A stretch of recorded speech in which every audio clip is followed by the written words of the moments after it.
부총리님께 묻겠습니다. 네. 저는 이번 추경을 통해 민주당이 지속적으로 주장해온 실질적인 코로나 피해 지원에 한층 더 다가간 것 같아 한편으로는 다행이며 이런 추경이 신속하게 이루어져야 한다는 입장인데 이 추경을 이제 면밀히 좀 살펴보면 다음과 같은 특징, 문제점이 있다라고 보여줘서 부총리께 여쭙겠습니다. 예. 첫 번째, 이번 추경은 국채 발행 없이 오히려 국채를 상환하겠다라고 하시면서 추경안을 편성하셨고요.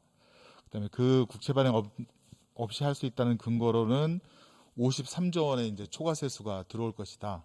그래서 그걸로 사용하면 된다라고 하는 그런 주장이신데, 또한 이제 그 절약하는 면도 있어요. 근데 대부분 좀 힘이 약한 중앙부처라든가 지자체에 압박을 가해서 인건비 등 기본 경상비를 강제적으로 감액한 그런 특징도 있어 보이고, 그다음에 세 번째는 국회에서 충분히 심의하고 의결한 저희 작년 했던 그런 사업 예산, 그다음에 1차 추경에서 반영됐던 예산을 변경된 것이 상당히 많습니다. 그래서 국회의 어떤 그 예산 심의권을 침해한 것이 아닌가 그런 우려가 많이 들고요.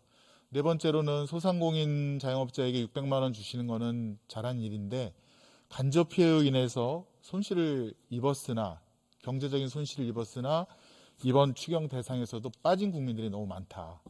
빠진 사업하시는 분들이 너무 많고 더더군다나 이 코로나 위기 극복이라는 것은 사실 전 국민이 함께 해왔던 일인데 국민에 대한 보편적인 지원금이라든가 위로금 성격의 그런 지원은 거의 없거나 너무 부족하다. 국민들에게 어떤 이야기로 어떤 지원책으로 위로를 드릴 수 있을 것인가에 대한 정부의 입장이 좀 곤란해지겠다라는 생각이 듭니다. 구체적으로 좀 한번 질문을 드릴게요. 자, 53조 초과 세수가 발생한다고 했는데 일단은 그러면 그렇게 추계한 계산 근거라든가 산식을 좀 달라고 여러 차례 요청을 했지만 아직까지 안 주셨어요. 저희가 어떻게 53조가 어떻게 되는지 모르는데 그거 오늘까지 아까 제출하신다고 말씀하셨죠? 예, 자료 분명히 내실 수 예, 있습니까? 설명 자료. 예. 예, 그리고 그 전망에 대해서는 국회 예산처의 전망과도 다르기 때문에 사실은 그 면밀히 살펴봐야 됩니다. 근데 제가 법원에서 법관으로 종사할 때 이제 국세청에서 추계 과세를 하는 경우가 많은데 그게 파기가 많이 되거든요. 사실은 추계라는 게 알 수 없는 미래에 대한 예측이기 때문에 혹은 과거에 일어났던 일을 추론하는 거기 때문에 상당히 그 논점도 많고 또 정답이 없는 분야이기 때문에 그 부분은 또 확실하게 해 주셔야 됩니다. 두 번째는 힘이 강한 부처에 대한 예산은 감액이 거의 없습니다. 예를 들어서 우리 지금 윤석열 대통령의 청와대 지금 감액 얼마 되시는지 아십니까? 경상경비 아마 네네. 6천만 원입니다. 예. 청와대 예산이 아마 몇백억 될 텐데 그중에 감액된 게 6천만 원이에요. 국무조정실 역시 감액이 거의 없습니다. 얼마인지 아십니까? 예, 그런 데가 평소에 사업이 없기 때문에 그렇습니다. 기관 운영과 관련된 주로 경상경비 이런 것들이 많기 때문에 그렇습니다. 그래서 PPT 한번 보여주실까요? 청와대는 윤석열 대통령께서 본인이 대통령이 되면 제2부속실도 폐지하고 민정수석도 폐지하고 청와대 인원을 감축하겠다 그렇게 공약을 하셨습니다.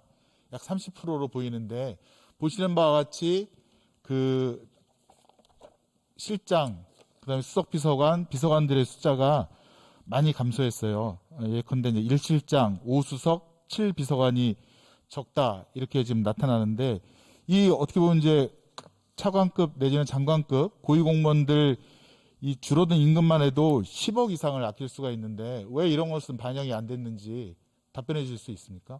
예, 기본적으로 이번에 경상경비 쪽에 저희들이 절감한 부분은 개별 기관의 개별 하나하나의 특성보다는 저희들이 인건비, 즉 연가보상비, 출장비, 업무추진비, 네, 그러니까 특별활동비, 수용비 이런 것 일률적으로 한 10% 감액을 하셨는데 예, 그럼 청와대도 하반기. 10% 감액을 해야 될 거 아닙니까? 그래서 왜 이건 안 했습니까? 예, 저런 이제 구조적인 부분은 기본적으로 조직 진단이나 또 앞으로의 소요 등을 대해서 정밀히 진단을 해야 되는데 기본적으로 경상 운영과 관련된 부분을 하반기 소요 부분에 10% 정도. 그래서 저는 저로서는 남시켰다.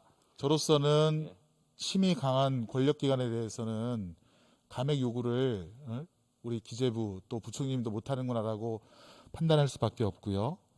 다음 PPT는 그 법무부와 대검 그 특수수사비, 특활비 한번 보여드리겠습니다. 이 지금 법무부와 대검이 영수증 없이 쓰는 돈이 대략 얼마인지 아십니까? 예, 저기 나와 있는 숫자입니다. 예. 예. 문재인 정부 들어서서 계속 감액을 하고 있는데 그렇지만 그래도 대검찰청에 81억, 법무부에 12억입니다. 자, 그럼 이 부분은 한동훈 장관께 묻겠습니다. 장관님, 이거 지금 특수활동비 올해는 어떻게 편성되고 있죠? 잠시만요. 올해도 감액되고 있는 것으로 알고 있습니다. 감액이 크지 않을 텐데요. 그거 한번 확인해 보시고요. 특수활동비 이거 쓸 때 사후라도 영수증 제출할 겁니까? 안 할 겁니까? 특수활동비는 목적 자체가 보안을 요하는 특수한 성격이기 때문에 그리고 굉장히 몇 년 동안에 대단히 많이 줄여왔습니다. 의원님 말씀하신 잠깐만요. 청와대에서도 특수활동비를 어떻게 썼는지 다 보관, 보존을 하고 나중에 저희가 그 청와대에서 예컨대 문재인 정부 청와대에서는 감사원 감사까지 다 받았는데요. 그런 거에 비춰보면 지금 법무부 장관 하에 이 특수활동비도 영수증을 첨부해서 뭐 일반 국민이 못 본다 하더라도 국회에서 국민을 대표해서 국회에서는 볼 수 있도록 그렇게 근거 자료를 첨부해야 되는 거 아닙니까? 제가 뭐 취임 며칠 안 됐지만 말씀하신 취지 충분히 감안해가지고 다시 검토해서 보고 올리겠습니다. 그 부총리님, 그러면 이 특수활동비 지금 감액을 지금 전 부처에서 한 2천억 정도 되는데 약 15억 정도 감액하셨더라고요. 예. 예, 그러니까 이제 전 부처적으로는 일괄적으로 10% 감액을 요구하면서 이 특수활동비에 있어서만큼은 2천억 정도 중에 15억밖에 감액을 안 했다. 그러면 국민들께서 과연 이 정부가 정말 국민을 위해서 고통 분담을 할 의지가 있는가에 대한 의구심을 가질 수밖에 없거든요. 예. 이거 어떻게 하시겠습니까? 그건 전체 아까 말씀드린 대로 저희들이 한 2천억 이상의 인건비, 경상비를 감액을 했는데 그게 상당 부분은 다른 항목이고 특수활동비 그 안에서 약 10%한 부분이 말씀하신 그런 금액이다. 이렇게 설명드리겠습니다. 제 입장에는 이 특활비를 더 감액을 해야 된다라고 이제 생각을 하고요. 그거에 대해서 한번 적극적으로 한 번 더 10%라도 감액하면 국민들께서 노력하고 있구나라고 알 수 있을 거 아닙니까? 예, 그렇게 했다는 말씀을 드립니다. 예, 한동훈 장관께 묻겠습니다. 오늘 그 뉴스 나온 기사를 보니까 월성 원전인가요? 거기에 대한 압수수색, 추가적인 압수수색이 들어갔다라고 그렇게 보도가 나온 게 있는데 혹시 보고받은 바 있습니까? 저는 전혀 처음 듣는 말씀입니다. 제가 여기 와서 보도를 못 봤습니다.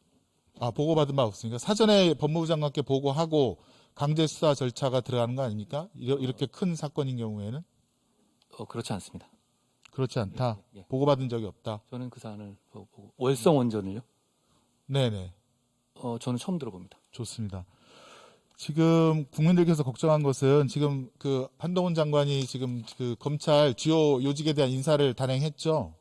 어제 했습니다. 예, 어제 했는데 그 면면을 살펴보니 어쩌면 이렇게 그 윤석열 대통령과 똑같이 개인적인 인연에 의한 인사, 또 특수부 출신 인사, 또 전 정권에 대한 수사를 담당했던 사람들에 대한 인사 위주로 이루어졌고 그 나머지 2,000명이 넘는 검찰 공무원, 일반 형사부 혹은 공판부에서 국민을 위해서 현장에서 뛰는 그런 공무원인 검사들에 대한 그런 승진 인사가 주요 보직 배치 인사가 거의 없었다는 거예요. 어떻게 생각하십니까? 그건 좀 약간 오해가 있는 것 같고요. 형사통 검사들, 형사부 주요 검사장 보직에 누가 있습니까 거기에 형사통이? 제가 특별히 이름을 직접 거론하는지 후라보신 홍모 검사나 한모 검사 같은 경우는 홍모 검사? 홍모 검사, 한모 검사. 거기도 그 대통령님 총장 재직 시절에 인연으로 같이 수사팀을 했던 인연으로 된 거 아닙니까? 그렇지 않습니다. 위원님 죄송합니다만 저도 20년 넘게 검사했으니까요. 한 번도 안 근무해 본 검사는 사실상 그 정도 급에서 거의 없습니다. 다만 일하는 과정에서 제가 뭐 2년을 중심으로 발탁을 했다는 거는 오해시고요. 제가 뭐 2년 중심으로 밥 먹고 다니지 않았고요. 보시면 아시지만 이번에 승진한 사람들이 몇 면으로 과거에 일해온 경력을 보시면 누구나 숭할 만한 능력과 인품을 갖춘 사람들이라고 저는 판단해서 제 책임하에 인사를 한 겁니다. 네, 뭐 저도 법조인이지만 그 장관님의 그 견해에는 동의할 수가 없고요. 다 특수부 출신이거나 한때 그 정권, 박근혜 정권을 수사했던 그 팀들이거나 또 특수부 라인에서 인수인계 받은 사람들, 그런 사람들로 보입니다. 제가 이 점을 왜 지적하냐 하면 검찰에서 특수부에 소속되어서 아니면 고위직으로 근무하다가 변호사 개업을 하면 1년 만에 수십억, 수백억을 벌 수 있다는 거 아닙니까? 그래서 그 홍모, 그 검찰 기획관인가요? 그 양반은 1년에 그 오피스텔 100채를 샀다는 거 아닙니까? 이런 일이 가능한 이유가 무엇이겠는가? 그래서 국민들 입장에서는 검찰이 수사권과 기소권을 다 갖고 있기 때문에 이러한 어떻게 보면 불법적인 범죄 수익을 퇴직한 검사들이 나눠먹기식으로 그렇게 돈을 버는 게 아닌가라는 그런 의구심이 있고요. 또 하나 물어보겠습니다. 참 지금 인사위원회 지금 거쳤습니까? 이 검찰 인사를 하면서 제가 알기로는 반드시 인사위원회를 거쳐야 되는데 지금 인사위원회를 거쳤습니까? 그 인사위원회 같은 경우는요, 기준과 범위를 정하는 것이지 구체적인 내용을 정하는 건 아니고요. 그리고 승진 인사 같은 경우 지난번에 개최했습니까? 그러니까 과거에 29선 아니 개최했습니까? 이번 인사에서는 하지 않았습니다. 하지 않았다. 인사위원들한테 의견도 물어보지 않았습니까? 인사위원한테 그런 거 물어보는 게 아닙니다. 그거는 혹시 절차 위반은 아닙니까? 과거 정부에도 절차 위반은 아닙니까? 전혀 아닙니다. 전혀 아니다. 그 말에 책임질 수 있습니까? 지난 정부에서 여러 차례 전례가 있었습니다. 책임질 수 있습니까? 물론입니다. 알겠습니다. 자, 다음으로 법무연수원 연구위원은 지금 4자리인데 기존 검사 2명을 빼면서 검찰 간부를 4명을 연구위원으로 임명해서 총 6명을 임명했습니다. 지금 직제규정상 자리에 없는 것을 더 증액해서, 그러니까 증언해서 임명을 했다는 건데 그것은 절차 위반 아닙니까? 상세 내용까지 제가 구체 설명드리긴 좀 적절하지 않습니다만 뭐가 적절하잖아요. 지금 질의하는데 답변을 하셔야죠. 그 TO를 조정했기 때문에요. 제가 그 숫자 설명해 드리면 이해하실 겁니다. TO를 조정했다. 그 기존에 있었던 법무연수원 연구위원으로 됐던 분들을 다른 쪽으로 파견을 했기 때문에요. 지금 법무연수원에서는 하는 일이 없는데 그렇게 TO를 막 늘리고 장관 마음대로 해도 됩니까? 지금 법무연수원에서 예. 연수받는 검사 수도 많이 줄어들었고 또 검찰 15도 마찬가지고 그런데 이렇게 늘려갖고 자기의 뜻에 안 맞는 그런 검사들을 이렇게 한직으로 몰아넣는 것 그것이 정당하다고 생각하시나요? 저는 이번 인사에서 능력과 공정의 기준에 따라 인사했다는 말씀을 분명히 드립니다. 그 저도 법무연수원에 근무했는데요. 그래서 충실히 근무했던 기억이 있습니다. 한 가지만 더 물어보겠습니다. 지금 인사 강행 발표를 지금 신속하게 했는데 그 연구위원으로 임명한 신모 검사와 이모 검사 2명을 부산고검과 대구고검 검사실에서 근무하라고 구두로 명령을 전달한 사실이 있습니까? 그 부분에 대해서 지금 말씀하신 취지로 있습니까? 없습니까? 제가 설명드려야 될 것 같습니다. 그러니까 있으니까 먼저 답변을 하시고 그다음에 보완 설명을 하시죠. 그 부분에 구두로 대해서 우선 지시한 사실이 있습니까? 추후 검토할 계획입니다. 아니 구두로 예. 명령 그렇게 인사 명령을 낸 사실이 있습니까? 인사 명령 낸 적은 없습니다. 구두로 예. 전혀 없다. 제가 전달한 것은 없고 제가 말씀 올리겠습니다. 알겠습니다. 그러면 당사자가 예. 이렇게 구두로 하지 말고 문서로 달라고 하자 지금 한 장관이 지금 현 검사실에서 근무하라 이렇게 유보를 지시했다는데 그런 사실이 있습니까? 없습니까? 말씀을 드려야 될 것 같습니다. 그러니까 있습니까? 없습니까? 일단 그렇게 답변을 단답형으로 하시고. 설명해가지고는 오해가 있을 것 아니, 같아요. 사실을 물어보니까요. 있으면 있다 없으면 없다라고 답변하시고 그다음에 보완 설명하시라니까요. 법무연수원에서 근무하는데 이 고위직들이 여러 명 모여 있었을 경우에 부작용이 있을 수 있기 때문에 그런 방향을 검토했고 추후에 파견 명령 등으로 그런 방향을 검토하고 있습니다. 본인에게 의사를 물어본 겁니다. 검토를 하고 있다? 추후 파견 명령이 필요하니까요. 근데 아무튼 지금 행정부에서 일어나는 많은 일들에 대해서 검찰에서 지금 직권남용이다 뭐 등등 해서 굉장히 그 정책적인 일까지 수사를 하고 있지 않습니까? 그럴수록 법무부와 대검은 본인들이 행정적인 절차를 할 때 더욱 엄격하게 절차를 지켜야 되는 겁니다. 그게 클린 핸즈 원칙 아닙니까? 깨끗한 손으로 남의 허물을 탓해야지 법무부 인사를 이렇게 내놓고 이거 나중에 직권남용으로 한 장관도 수사 받을 수 있는 사안이 될 수 있어요. 두 번째로는 제가 설명드리면 특활비 그것도 상세하게 근거를 갖고 붙이고 그걸 써야 나중에 한 장관도 떳떳하게 국민 앞에 말을 할 수 있는 겁니다. 그에 대한 약속은 꼭 지켜주시기 일단 지금 현재 법무부에는 검찰 외에는 이제 법무부에는 특활비를 쓰고 있는 것은 없으니까 제가 쓰는 것은 없고요. 검찰에서도 필요한 범위 내에서 진짜 꼭 요긴하게 국민들 세금이니까요. 충실히 알아서 정확하게 하도록 하겠습니다. 그거는요 교정 쪽이고 저희 검찰국이라든가 제가 쓰는 건 아닙니다. 특활비 성격 자체가 보완을 요하는 사안이기 때문에 거기에 대해서는 특별히 영수를 붙이지 않고 있습니다. 노정당국에서 쓰는 특활비를 왜 영수증 안 쓰시나요? 그게 무슨 수사 목적이고 국가기밀에 해당하는 겁니까? 네. 아니 말씀드린 것처럼 그런데 답변에 못 쓰는 있는 거잖아요. 아니, 특활비 성격 자체가 보완을 요하는 성격의 업무이기 때문에 거기에 대해서 영수증을 붙이지는 않고 있죠. 노정당국을 쓰는 걸로 법무부 장관 그 특활비는 대부분 쓴다는 거잖아요. 제가 안 쓴다는 말씀이었지. 제가 정확하게 법무부에서 검찰국 외에 다른 곳에 어디서 쓰고 있는지는 좀 확인해서 다시 말씀드리겠습니다. 그 국내 혈세인데 예. 정확하게 근거를 붙이시고 그 말씀에 대한 좀 동의합니다. 원하지 않도록 예. 기회를 꼭 빌려주시기 바랍니다. 잘 새기겠습니다. 네. 네, 김승원 의원님 수고하셨습니다. 네.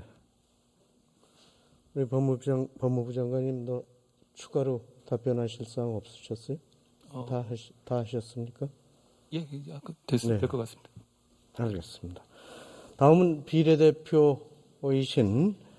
존경하는 양정숙 의원님 질의해 주시기 바랍니다.